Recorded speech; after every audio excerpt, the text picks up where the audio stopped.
Hello, Daniel Stillman. There he is. Hey, Welcome. what's up? How's it going? Thanks for having me here. I'm really excited. So I'm much. also extra excited about your shirt. We didn't get a chance to talk about it. It's kind of legit. The sparkles are really, yeah, that's amazing. You didn't tell me we'd be dressing up. I just wore. It's that dress code, what to wear to the workshop, make sure. Yeah. Yeah.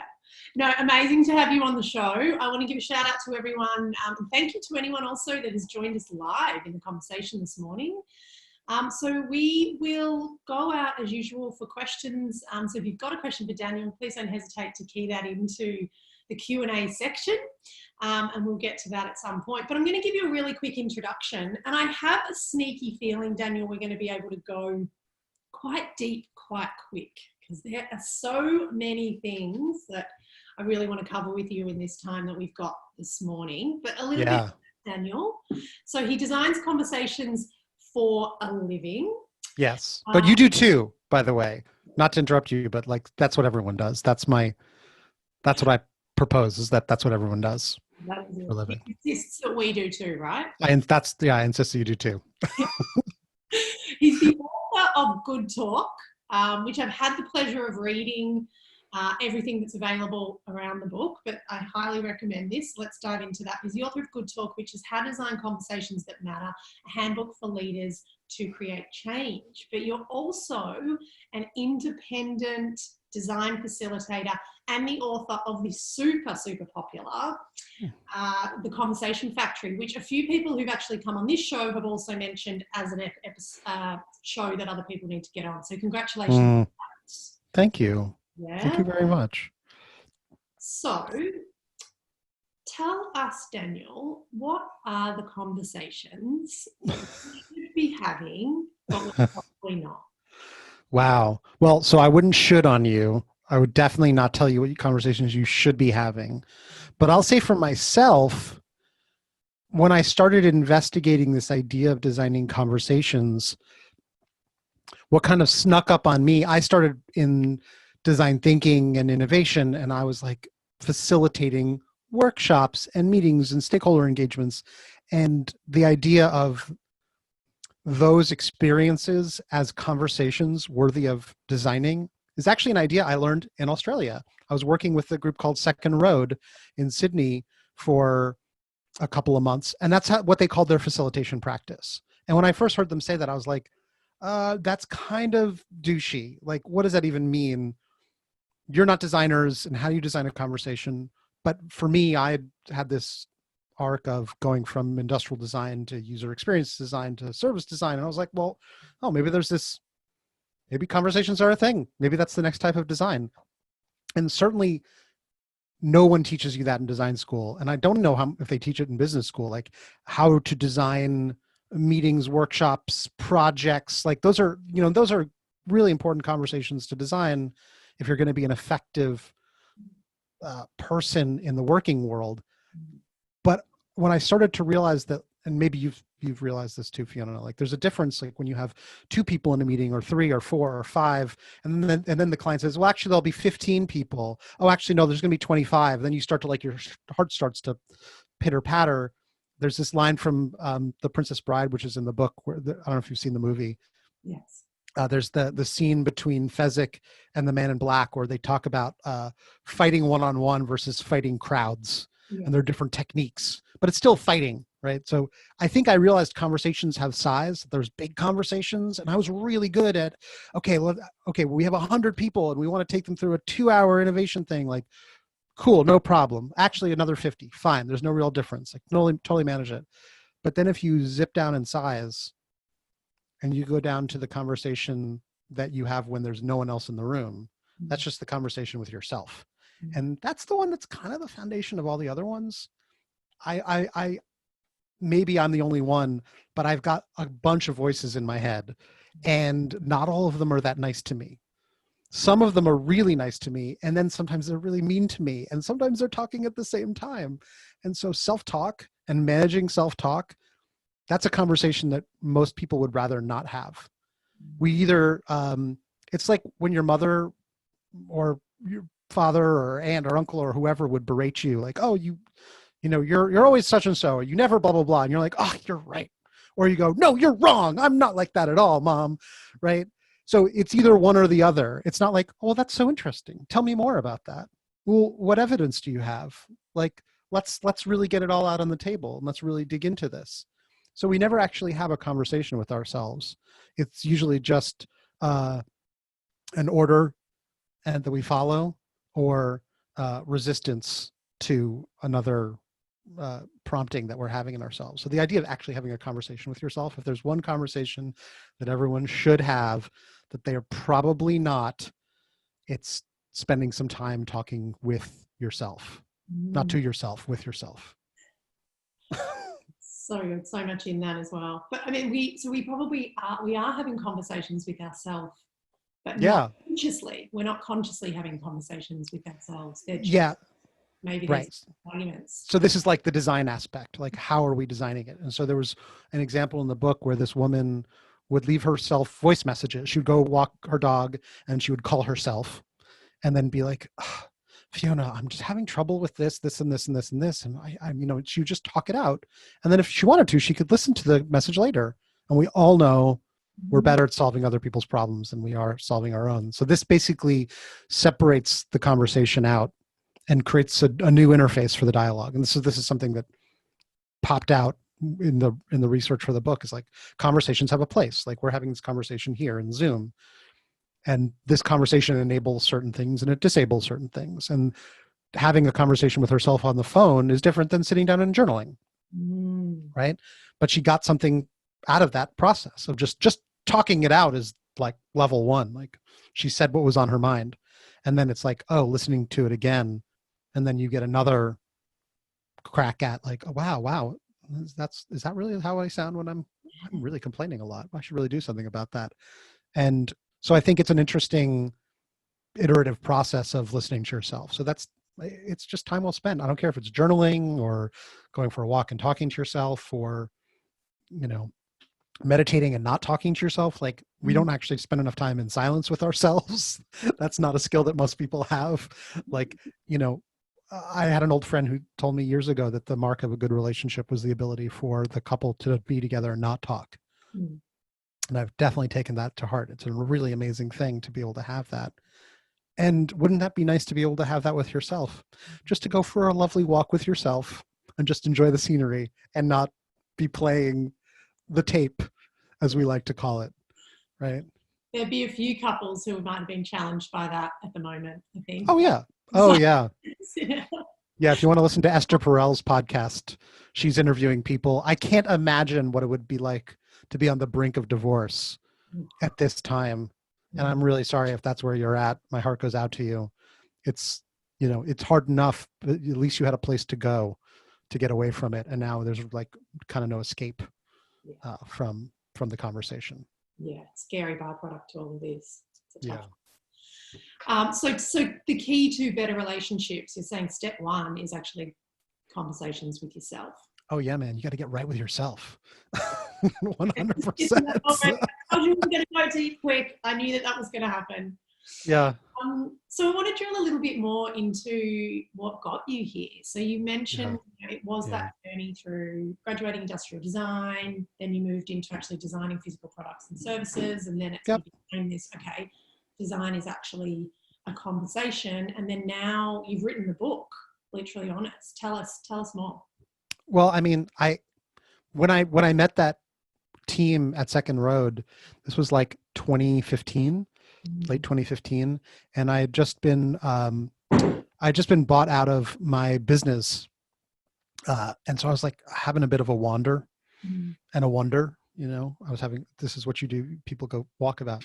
We come to Australia. That's what people come to find themselves. And so I was just really looking for how to define what work I did and the value I had, and it's strange that these two words, conversation design, really did just, I was like, what does it even mean?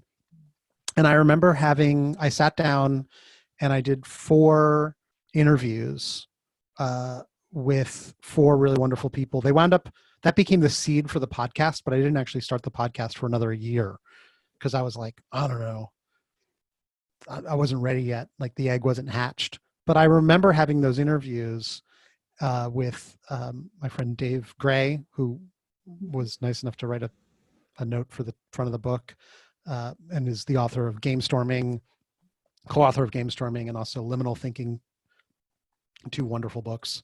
And my friend Abby Covert, who wrote How to Make Sense of Any Mess, which if you haven't read is like a wonderful, wonderful book. It's a general interest book about information architecture. And it's a book that was designed, and I watched her design it. I was there while she was turning it from slides to a card deck, from card deck to index cards, from index cards to a children's book. She was like, she tried it every way till Sunday. And so I watched her go through this process. And so I went to these people who I knew and respected. And I was like, well, when I say these two words, conversation design, you tell me back what it means to you. And everything that I heard just really just started my brain on a pickle. And so I guess like all of 2016 was like, well, how do we design conversations and where do we design conversations? And I think the primary way that I'd been designing conversations was design thinking. Design thinking was like the double diamond, right? And I don't know if you remember where and when you were when somebody like drew the double diamond for you. But you're like, yeah, it's like remembering where you were when you first heard like, the Beatles or something. You're like, oh my God, I knew. It's like if you ask my mother, she'd be like, the world changed. I knew there was something different about them, right? The clouds parted. And, but it really is like that.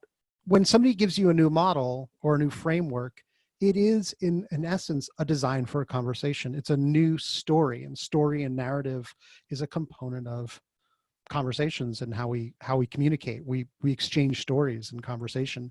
And so when somebody brings a powerful story and say, let's go, what would it be like? Imagine if at the end of this project, we delivered on amazing discoveries that we defined and developed powerful solutions to. Is that something you'd like to pay 6 figures for? And they go, yes, I would. And I remember the realization, we're like, wow, design thinking allows me to do something they never taught me in design school, which is frame the entire conversation and pause it at specific intervals and invoice my client. How powerful is that?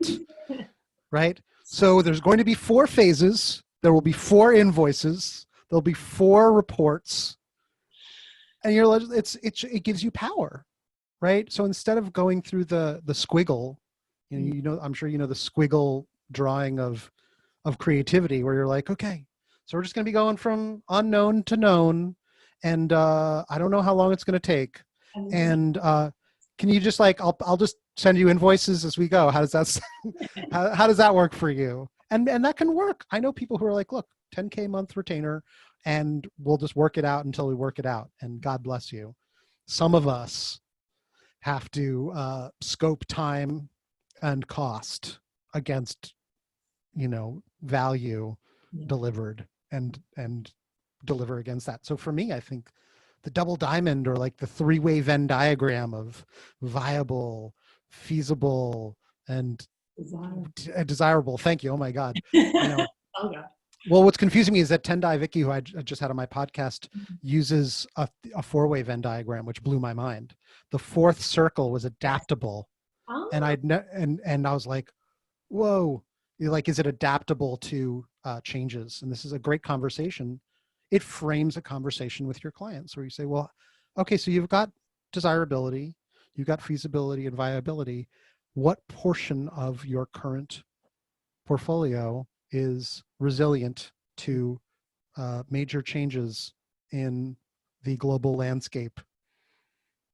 Right. And they go, well, gee, I don't know. Well, you go, cool. Well, let's have that conversation. Let's line up what your current innovation initiatives are and see which one of them is built on your current business model and which ones are built on untested or new business models. And obviously, Strategizer's entire thing is business model innovation. So not for nothing, that 4th circle speaks very well to their capabilities.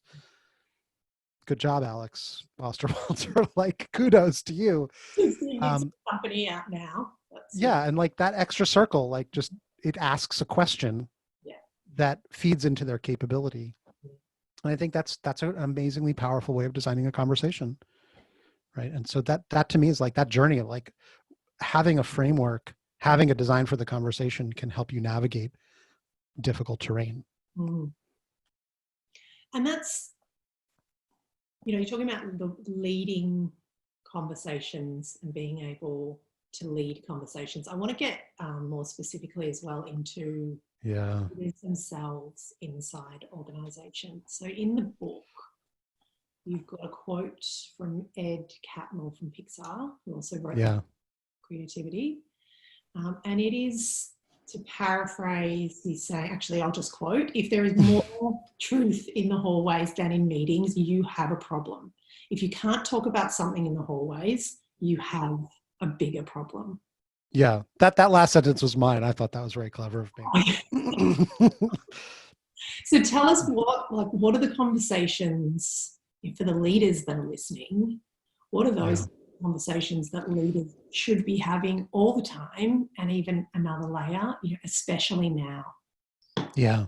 Well, so there's actually a framework I just learned from a friend of mine who's a really, really amazing coach.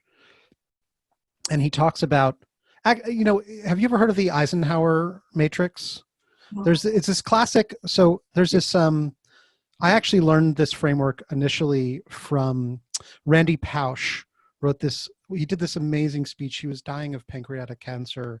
He was a professor at University of Virginia, and he gave this, Virginia had this last lecture series where professors would give their putative last lecture. Like, if this was your last lecture, what would you talk about?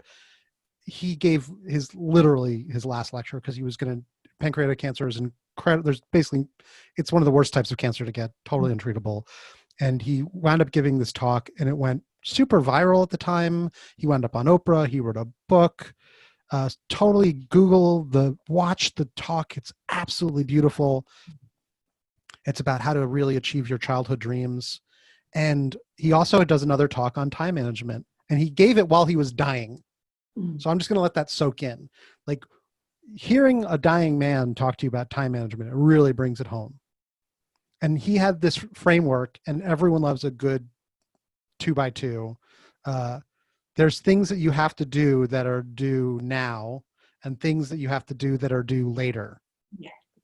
And there are things that are super important, and then you have things that are like maybe not so important, right? Yeah. And so if we were to look at this quadrant, and I were to ask you, what is the most important quadrant? Stuff that's due now that's important, stuff that's due now and unimportant, stuff that's due later and unimportant, or stuff that's due later than important? What is quadrant number 1 that Fiona should be spending most of her time on? And maybe we can get anybody who's watching at home to tell us what's quadrant number 1. Well, here, let's try this. Now and important, but then so now and important. But if you do the now and important, then you're just putting, that could just be putting out fires. That could just be task related stuff. So yes. But it's like something you think you should put, it's probably. Yeah. So what's the least important quadrant? Let's do that. What's definitely the least important quadrant? Not important, do now, probably. Not important and do now, right? Yeah. So like you slipped it, but if we think about what's normal, I generally think that what's later and unimportant is definitely priority number 4. Easy to say that stuff that is not so important and due later, it's like, move it to the bottom of your to-do list. But I agree with you 100%. A lot of us spend a lot of our time dealing with stuff that's super important and due now.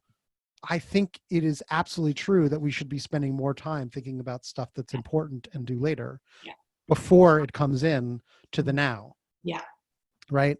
And so whenever I'm really overwhelmed, I draw this 2x2 for myself, and I take everything I've got to do and I stick it in there, and I just do a little bit of these 2 quadrants. Yeah. And I think for leaders, having this conversation with themselves and their teams is critical, because what this is the difference between being reactive and proactive. So this reactive is like, and of course, a lot of us are doing stuff that's super unimportant and somehow do now. Fiona, did you fill out paperwork X, Y, and Z? You're like, no, I didn't. Well, can you get someone else to sign that? No, you're the only one who can sign it. Mm. And that's when you start to realize like, oh my God, I'm the bottleneck here. Okay, Mm. well, let's have a conversation about how to make sure that stuff that's due now and unimportant never comes on my desk. Mm. Let's have that conversation about not just being reactive and not just being proactive, right? But actually trying to like, what's past proactive for us? How can we be, I don't know, strategic Mm.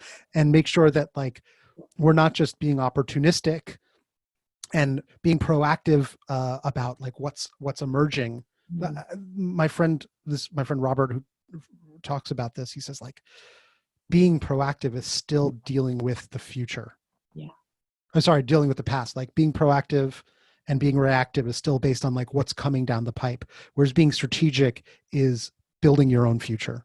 And so those are the, like, at least have this conversation with your team about where are we spending most of our time and why, and where would we like to be spending more of our time, and how might we make more time for long-term important thinking, which is so hard to do. Like, it's super hard. How, but it's so cool there that you even, like, a great example of using a model to frame the conversation. So something to anchor people in and bring them back.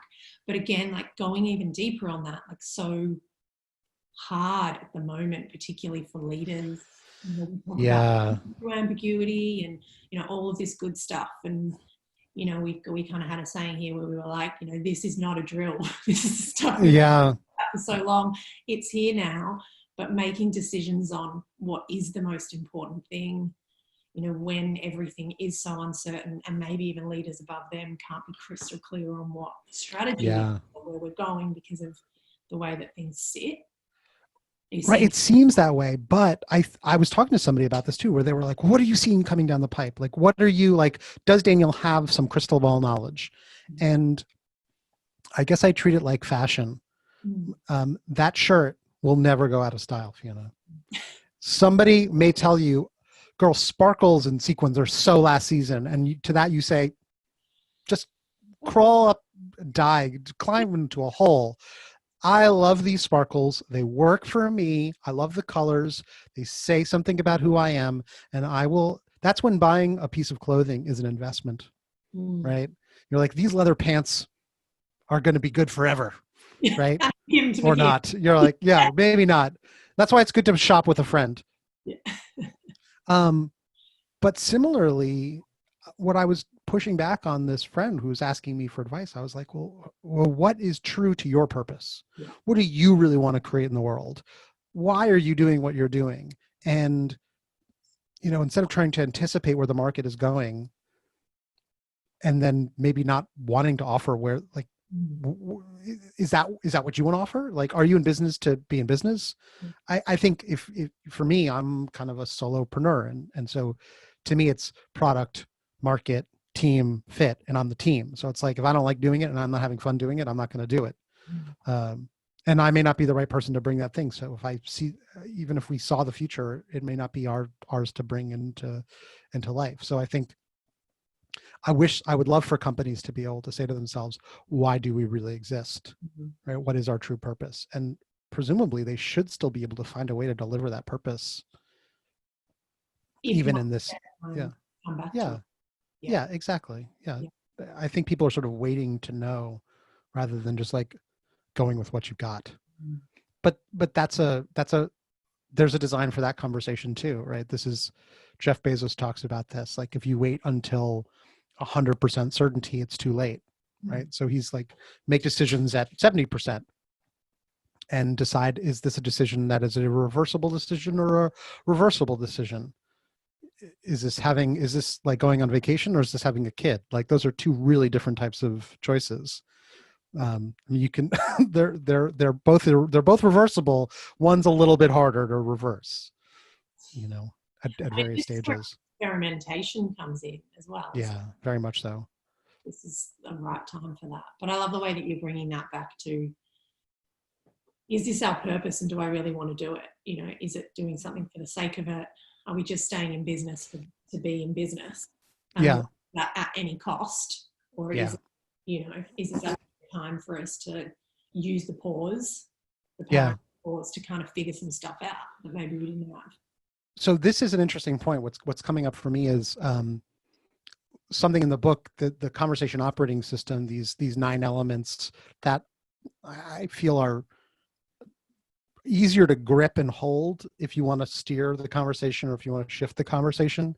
And one of them is cadence.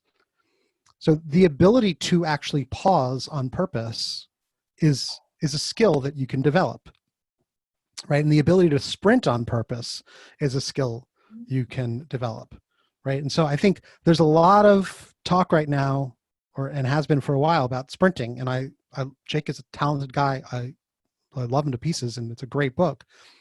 Sprinting is not the solution for everything. Going faster is not the solution if you don't know where you're going.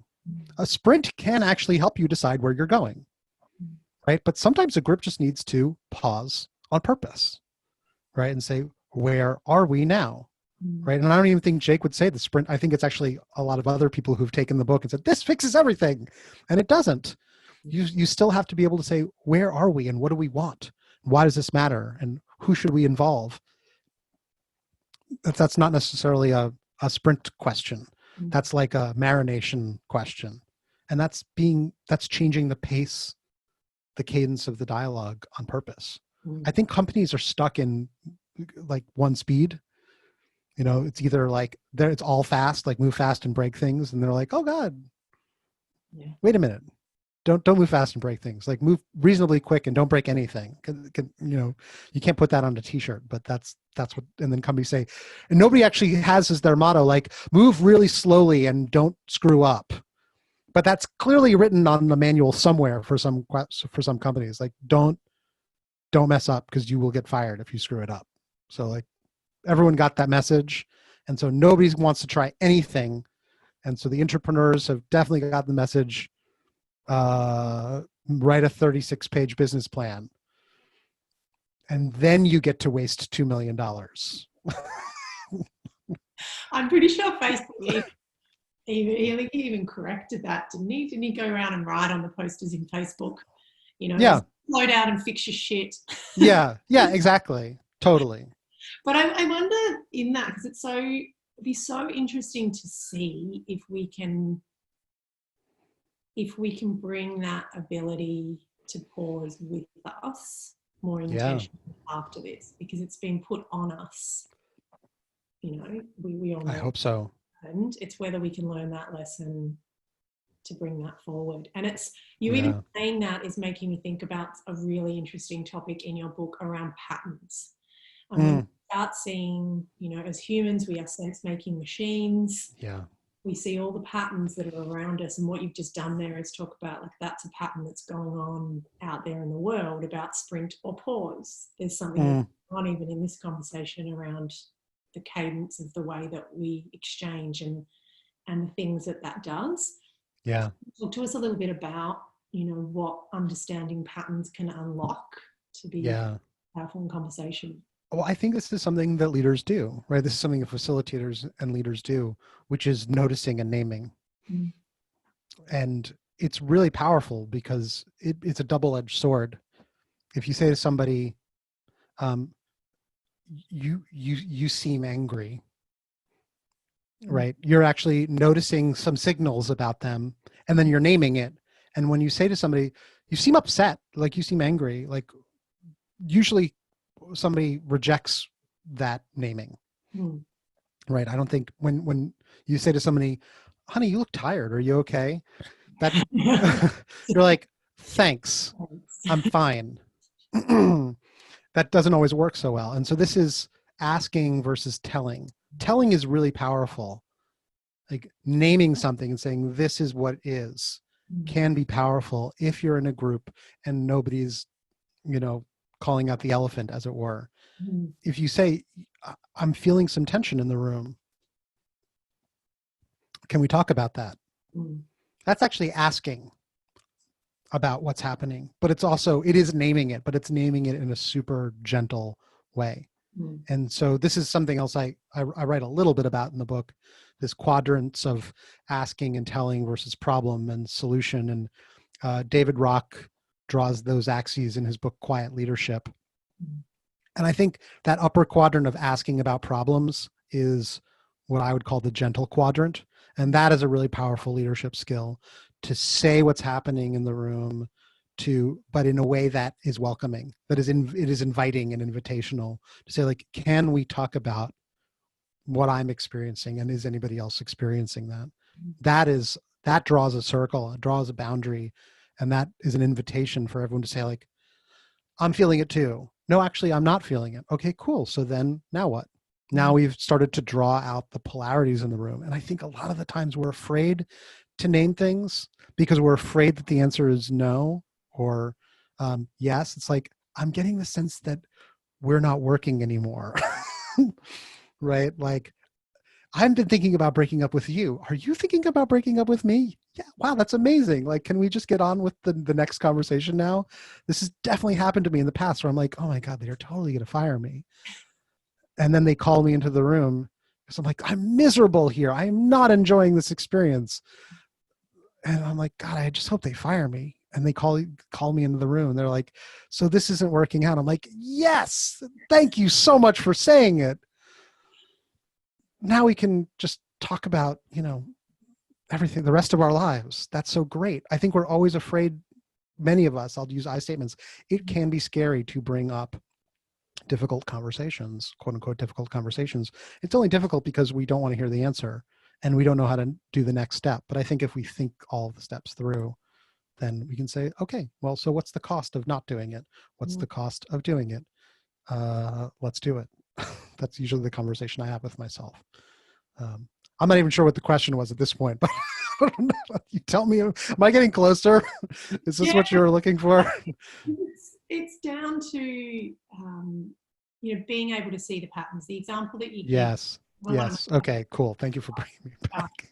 Forrest Whitaker talks about when he was playing chess for years. And yeah. At one point in time, he really started to see the patterns and see the patterns. The thing that's going on.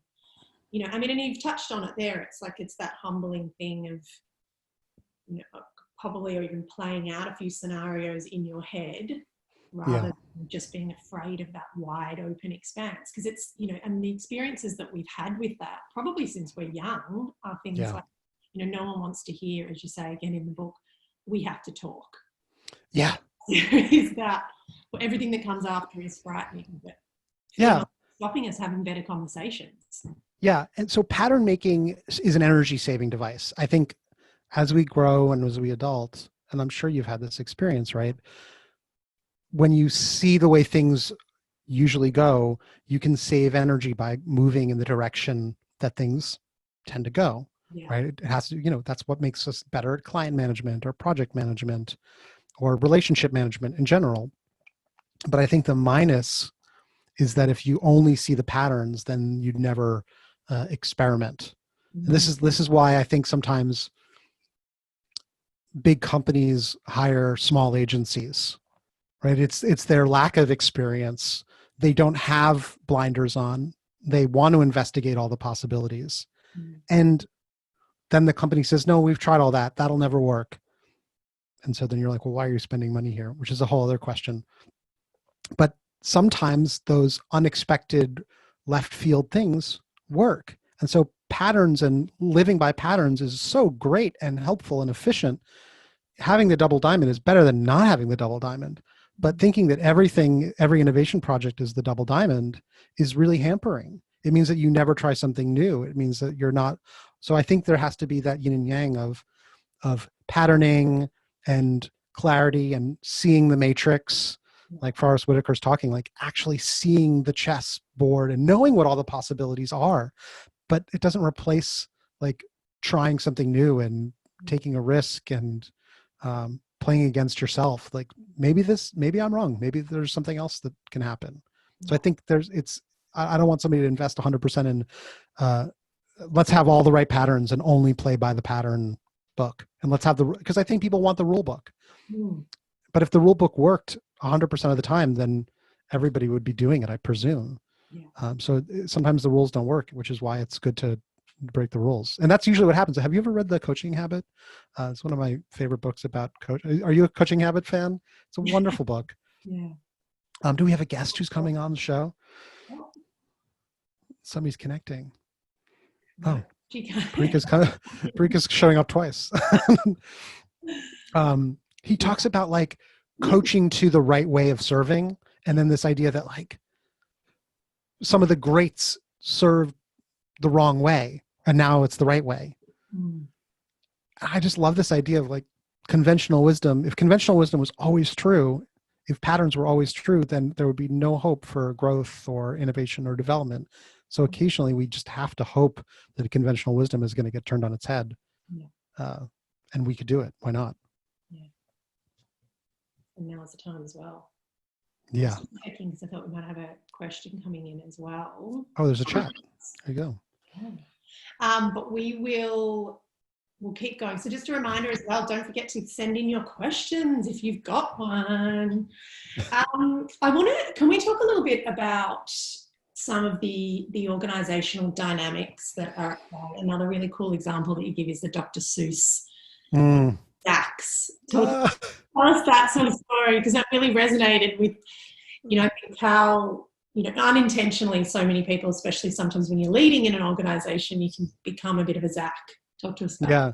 I love that you like loved that story. Did you read that story when you were a kid? That's what I never heard of.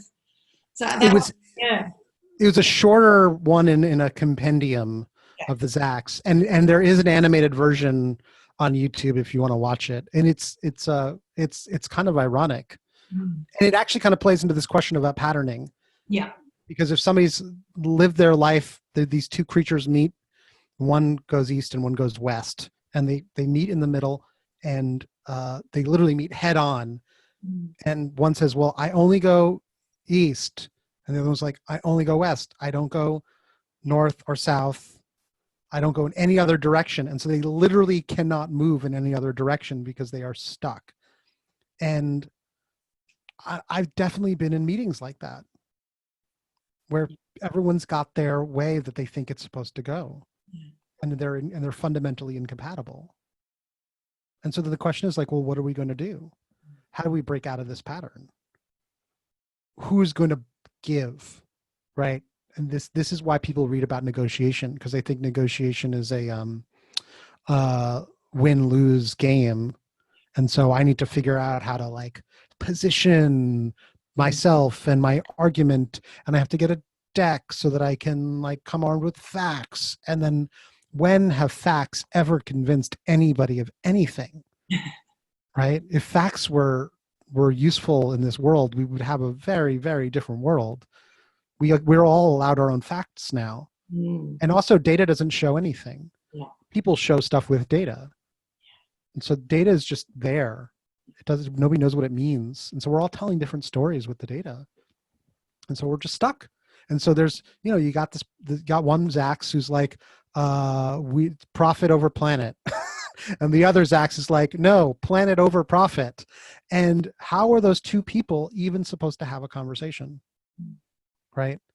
Until somebody shows them a new way of, well, maybe it's possible to do both.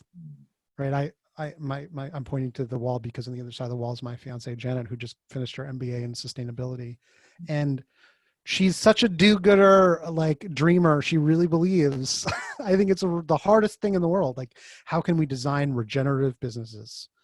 Can we actually have profit and planet? I don't know, but it's a great question. I'm glad she's asking it, and getting those two people in the room who are literally at loggerheads. How do we break the log jam? It's nice to think that we could potentially flip the whole conversation on its head, but it's only possible if people are willing to come to the conversation, right? Yeah. It's non-trivial. Can you give us, how would you tackle something like that? It doesn't have to be bad examples, so sustainability, but like, what do you do? Because this happens all the time. Yes. Sometimes it's a case of, another example that you give, but actually a client where they don't even think it's possible to get those people in a room. So it's versus design. Right. So you don't even ask. Exactly. We don't even ask because we know that they would never collaborate. They would never work together. Like, so for those people who are listening and thinking, like, if I cannot get these two groups together, I don't know another way. Like, what are some techniques that you play with to get around something? There's only one technique that works. This is well documented. It's called listening. Well, actually, there's two techniques. There's listening and then caring. There's a book called Humble Inquiry by Ed Schein. I'm working my way through it slowly. I'm really bad at reading these days. I'm going to be honest. The ask-tell spectrum in David Rock's formula, I don't know if it came from Ed Schein or if it's just out there in the ether. Asking versus telling. Ed Schein calls true asking, humble inquiry. And I have to tell you the truth. Like my publicist for the book offered me a spot on daytime radio for a conservative radio program, like super duper conservative, like claims he's friends with my president, Donald J. Trump, and that he speaks. He's the voice of the deplorables. And I showed this to my friends. I'm like, should I go on the show? And they were like, yes, if only for this, like the story. And it it wound up not happening. And I'm glad, because I was like, I don't know if I can just go on there and talk about my book. And just like, that feels like collusion to me. That feels like making a deal with the devil and not being like, so tell me, do you believe in climate science? Right? Tell me more about how vaccines harm our children. Tell me more about why it's okay for the president of the United States to not wear a face mask. I am not coming to that conversation with an ounce of humble inquiry. I am coming, as an ex of mine used to say, loaded for bear. Right? We're hunting bear today, and I've got all my ammunition with me. That is never going to work. That is not going to change anybody's mind. It would be really satisfying for me and my friends. They would love listening to that interview. But here's the thing, I would probably get demolished by that guy, because I would be coming from a place of passion and fighting him with facts, and he would come with his other facts, and there's the whataboutism, and Obama did that something else that's probably worse in his mind, and then we're having the conversation. There's no end to that. But it is possible. And there's actually, in the interview I have with Dave Gray, I ask him this very question. He goes through it. He says, like, he knows people who your entire life depends on the truths you hold dearly. And the only way to potentially dismantle it is to keep asking people honest and real questions. Socrates taught this. Like, if you ask people enough questions, he said the unexamined life is not worth living. And the flip side of that is that most people are living lives that are not fully examined. Most people have some fundamental assumptions on which everything is built. So this is the problem, because if I tell you the secret, it's like if you love and care enough to ask really honest and interesting questions, eventually you might be able to find an assumption that is completely untenable, and then you could just topple them over and then win.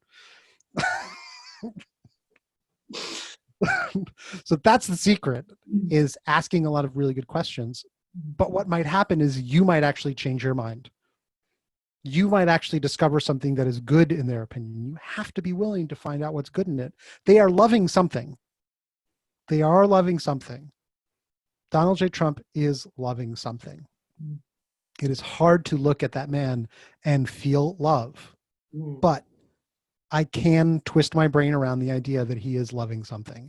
And if I can figure out what he's loving and what he's choosing, I can at least empathize and understand where he's coming from. And then there might be terms of not debate, but conversation.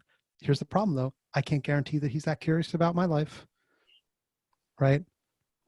There's a quote in the book from James Baldwin, which I always misquote, but it's like, we can't have a conversation if you fundamentally question my humanity, right?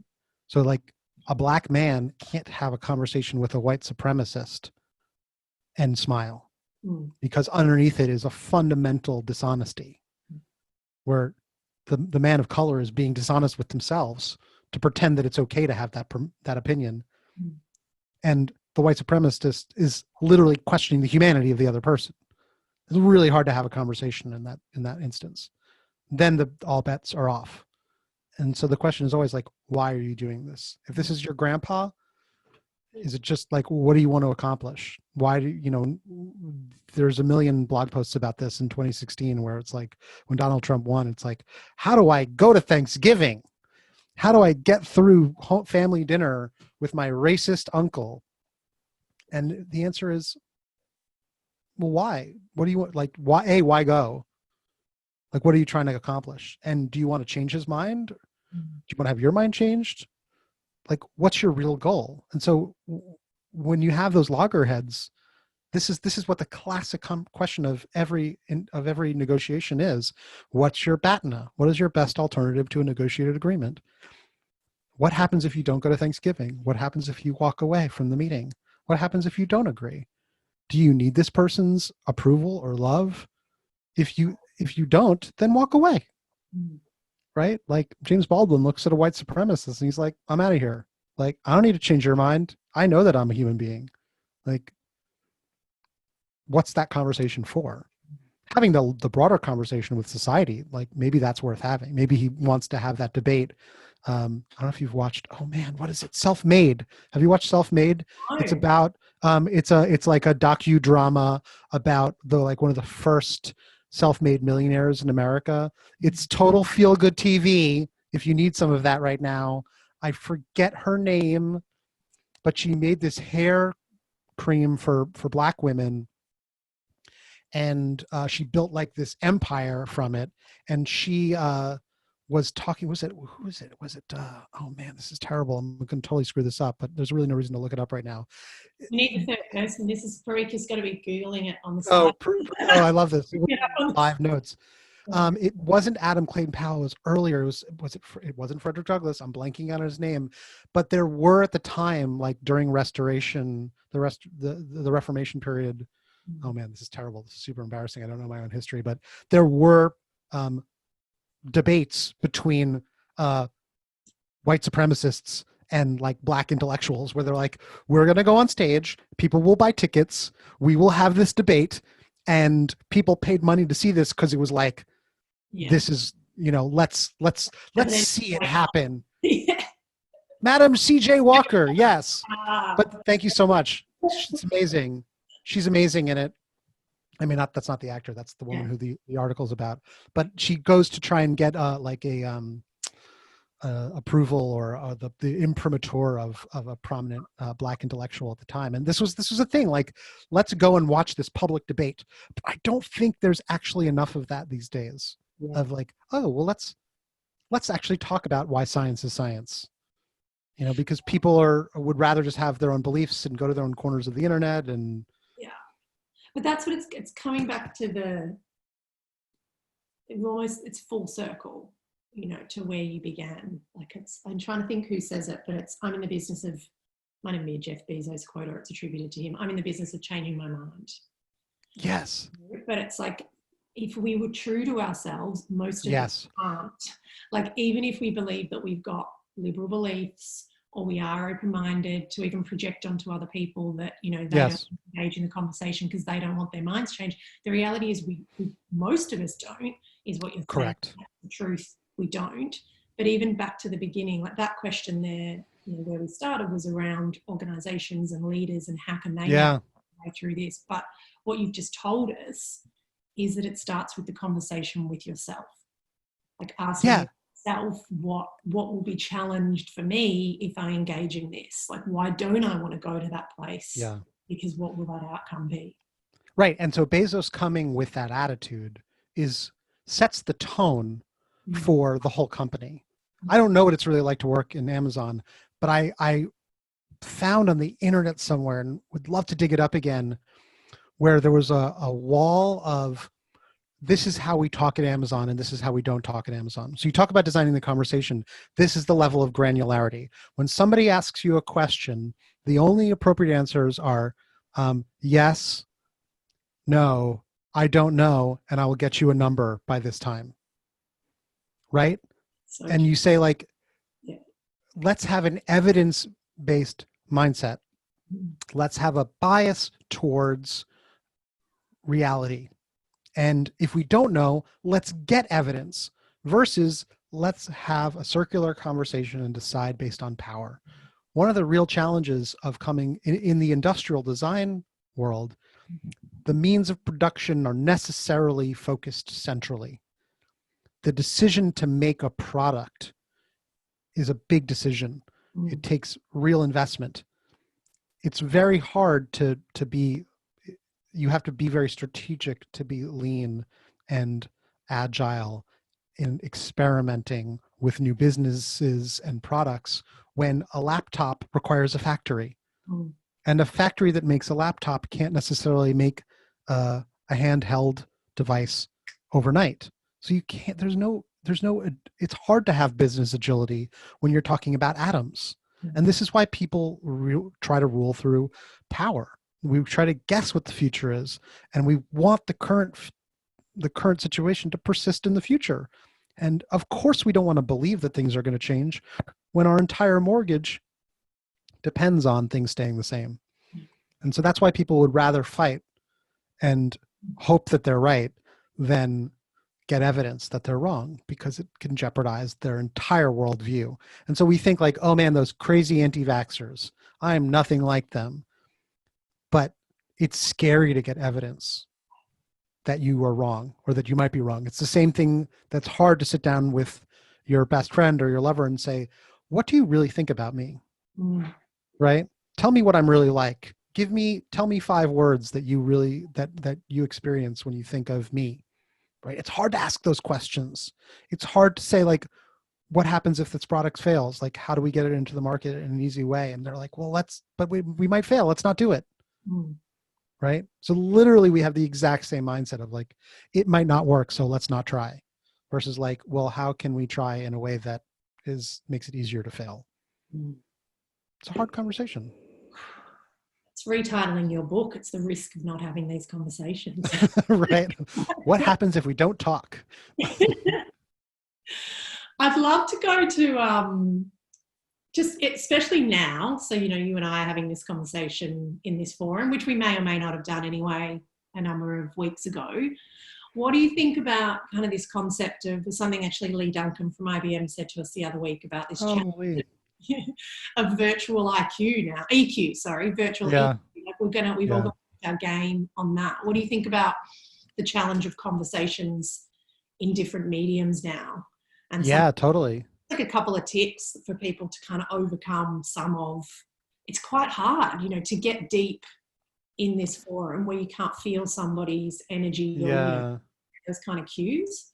Well, I question that that's true, because like we've been having phone conversations with people, right? And it's like, we've definitely had deep voice conversations with people. It's nice to, call your mother, call your grandmother, catch up, like they tell you a story, you feel something. And that's because there's focus on one thing. And so right now I'm just focusing on you. I could have this set up so that there's a gallery view in Zoom, so that you, me, and Parika are all the same size. That would be nuts, because I don't need to be looking at myself.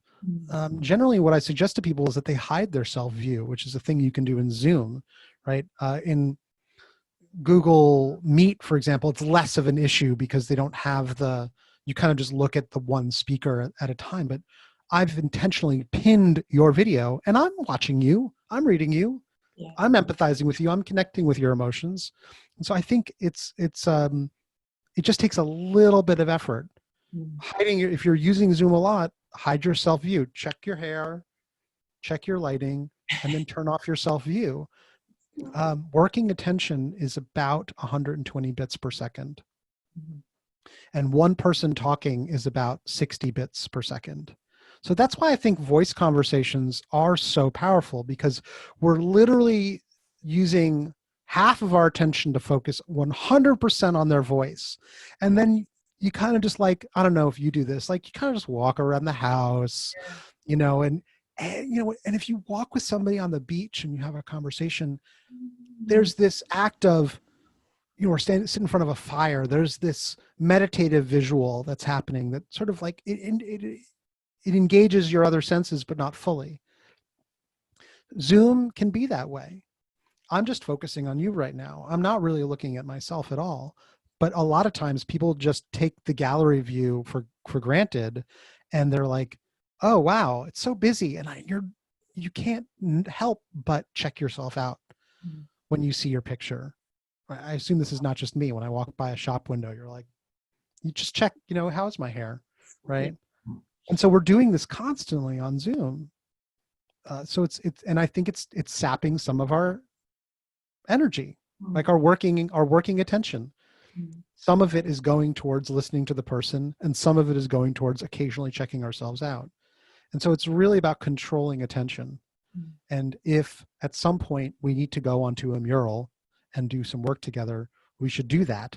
And let's not worry about the video channel. Let's put it in the background. But we need to start in gallery view.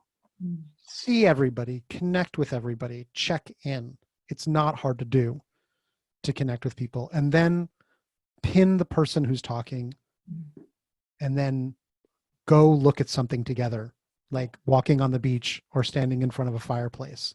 Get into that meditative state where you have a shared third point for the conversation. Don't just have a meeting where you're having a bunch of decisions. We play all these games in facilitation training and in workshops in general, where we play like rock, paper, scissors tournaments and count to 10 as a group. And if you try those online, you'll start to realize how absurdly hard it is, because there's no turn-taking cues. There's no head of the table, so we can't look to the head of the table for what should be said next. We can't look at each other and go around in a circle. Let's go around the circle and blah, blah, blah. So regulating and controlling turn-taking. Turn-taking is one of the components of the conversation OS, like clarifying who gets to speak when. If it's one facilitator who says, okay, raise your hand, I'll take you off mute. Cool, that's fine. That's super boring and that's super controlling. What if, as I do in my check-ins, one person says something and they choose the next person who says something, and then we all say something. Everyone gets to say something. Let's demonstrate the idea that everyone who is in the meeting has a worthwhile opinion, and let's make airtime for everyone to say something, and let's give them a specific amount of time to do it in. It's like, sometimes I feel like it's shocking to me that I have to explain these things to people. I have a facilitation masterclass where we go through all these weeks, and some of it is these tricks and tips, and others like just the feel of the elasticity of this space. And so it's not just the EQ, it's like getting used to the fact that when 200 milliseconds is the average pause, and if it's more than 200 milliseconds, it feels like, wait, what are they saying? Like, why aren't they responding to what I've said? Online pauses are much longer. And here's the joke. It takes us about 600 milliseconds to form a sentence. And so like, if you stop talking and then 200 milliseconds later, I start saying something, that means I have been formulating what I was thinking well into, like, I was only listening to some of what you were saying. And so either I'm starting with a bunch of ums and ahs and not really saying anything that's well thought, and I'm trying to like throw something together like on the fly, or I wasn't listening to you for the last at least 400 milliseconds. And so there's two things. One, welcome longer pauses. Online requires longer pauses because we can't hear each other. Like, oh, did somebody say something? Okay, wait, who's unmuted? Like, we don't actually know who's saying what when. So it's okay to have longer pauses. And two, give people time to think. This was always a good idea in-person facilitation, in-person meetings. Like, hey, everyone, here's the issue. Everyone take 2 minutes and write down what you think, and then we'll put it someplace and then talk about it. Right? Have an honest record of everyone's thoughts on the matter before we start cross-fertilizing our opinions amongst each other. Like, do that. Let everyone think their thoughts, put them in some place, and then have everyone read everyone's thoughts and then have a conversation. That's just best practice. But it's even more important to have the best practices here in this internet place, because it's floofier. It's more elastic. When I put people into a breakout room and I bring them back, some of them might come immediately back because they've clicked on the button and they come back immediately. And some people might wait until the room closes a minute later. So we're just going to all be in a room for a minute where some people are there and some people aren't. That's just okay, right? I think it stresses some people out, but it's just online conversations, I think, are just a little bit more elastic. It's like it takes a while to send people to a room and it takes them a while to come back. We're not frustrated by that in the real world. Somehow we're frustrated by that on the internet. It's not immediate. We expect the internet to be like completely immediate, but it's not. It's actually such a good point as well. Oh, thanks. I spent a lot of time thinking about this one. You think about you would move people. I've never really thought about, like, people would meander in, half of them would come back, some of them would have gone to the bathroom. Yeah. You're like, oh, I guess we're taking a bio break now. Okay, let's reconvene in 10. All right. Yeah, and that's perfectly fine. And then it's, this kind of, in these Zoom rooms where, like, countdown, you've got 5, 4, 3, come back in. Yeah. Boom, we're on again. But yeah. We got to get better at some of that stuff. Well, it's also hard because we have less time now. Yeah. Right? Because your kids are home and we've got so many meetings, all of the meetings are happening. And so we're trying to do stuff in a ridiculous amount of time.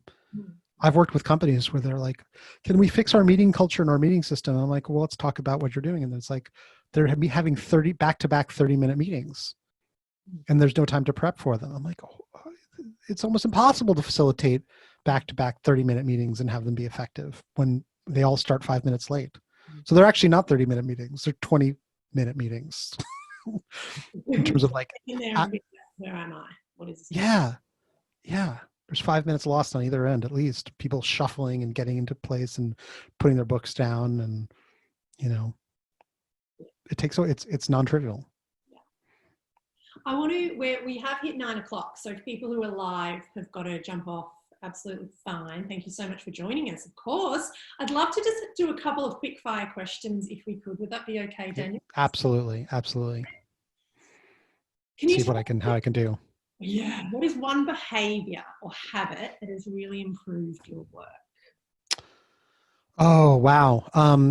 I always like to give a shout out to Cave Day.